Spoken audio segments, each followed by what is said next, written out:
नेपाली कांग्रेसका पूर्व उपसभापति तथा सांसद विमलेन्द्र निधि सरकार तोक्ने काम सब कार्यान्वयन में ध्यान देव कर्मचारी सबसँग आग्रह कैले छ।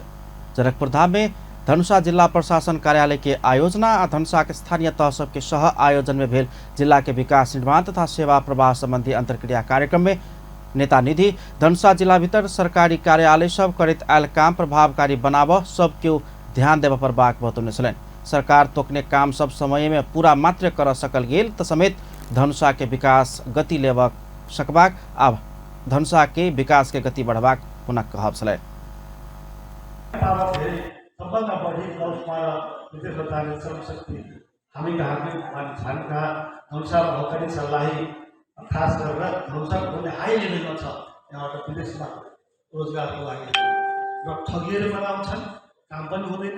त्यसै तपाईँको जिल्लाको स्थिति आर्थिक स्थिति बहुत नराम्रो भइरहेको छ। त्यस कारणले यहाँ आग्रह गर्न चाहन्छु साथीहरूलाई, जिल्लाका साथीहरूलाई, जति पनि जिल्ला स्थिति कार्यालयहरू छ, अब यहाँ धेरै राष्ट्रिय स्तरको कुरा गरेर त हुँदैन, तर हामीले हाम्रो जिल्लालाई नेपाल सरकारले तोकेको योजना अनुसार र तपाईँको हाम्रो वार्षिक कार्यक्रम अनुसार कार्यान्वयन मात्रै पनि गरिदियो भनेदेखि त्यसले एउटा धेरै हामी लक्ष्य प्राप्ति दिशामा अगाडि बढ्छौँ जस्तो मलाई लाग्छ।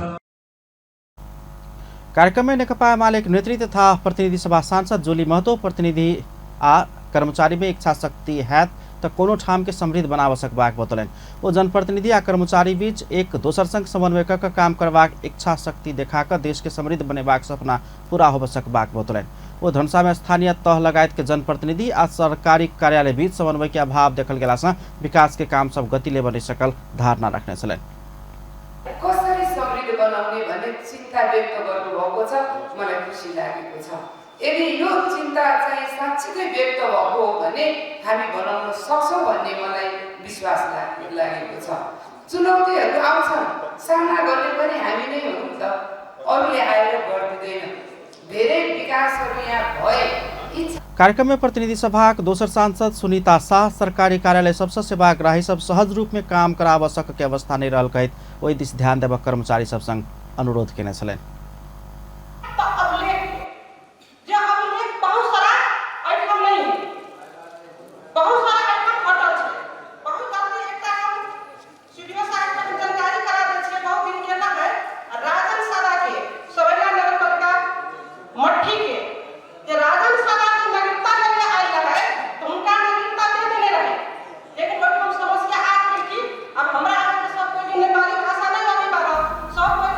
तेना मधेश प्रदेशक सांसद दीपेन्द्र ठाकुर विभिन्न विकास योजना के लिए आवश्यक बजट के व्यवस्थापन में समस्या अढिला सुस्ती भेला समस्या होते आयल धारणा रखलें।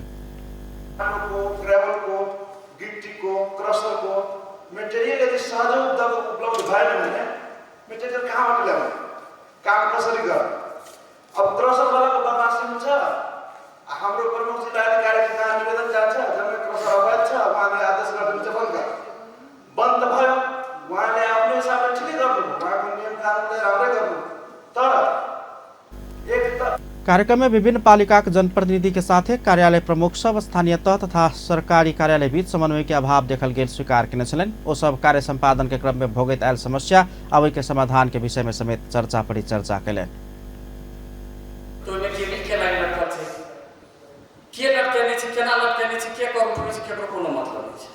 जहाँ बाट बनाउँछ बिजुली के पोल सारा गएको छ त विद्युत प्राधिकरण या ओले पाइने छुट्या छ तखन बिजुली के पोल कहियो कहियो त बीच में पोल लाइट ढला जाय छ, एकदम सेंटर लाइन में देखि पोल खान्छ बिजुली के लेकिन रोड ढला जाय छ। तेकर तात्पर्य के छ कि जति कार्यालय प्रमुख छ सम्पूर्ण गोटे के तात्पर्य एक दोसर के संवाद जब नहीं होते तो देश निर्माण नहीं हो सकता। समस्या समाधान का उपाय गाउँ चलनको भोग चलनको सिफारिस गर्दा राजनीतिक दुराग्रह गर्नु अनुरोध छ। जग्गाको चलन चल्तीको मूल्यको नजिक मालपोतको न्यूनतम मूल्याङ्कन निर्धारण गर्यो भने धेरै ठुलो समस्या राष्ट्रको, मलाई त लाग्छ राष्ट्रको 50% करप्सन त्यस्तै आउट हुन्छ। गुठी जग्गाको व्यवस्थापन सम्बन्धी जनकपुर उपमहानगरपालिकाभित्र खाली रहेका सम्पूर्ण गुठी जग्गा यकिन गरे कानुनी दस्तावेज तयारी गर्नुपर्ने आवश्यकता मैले महसुस गरेको छु। कार्यक्रम में धनुषा प्रमुख जिलाधिकारी काशीराज दाहाल, धनुषा स्थानीय तह के प्रतिनिधि जनप्रतिनिधि तथा सरकारी कार्यालय के प्रमुख तथा कर्मचारी सबके सहभागिता छलैन।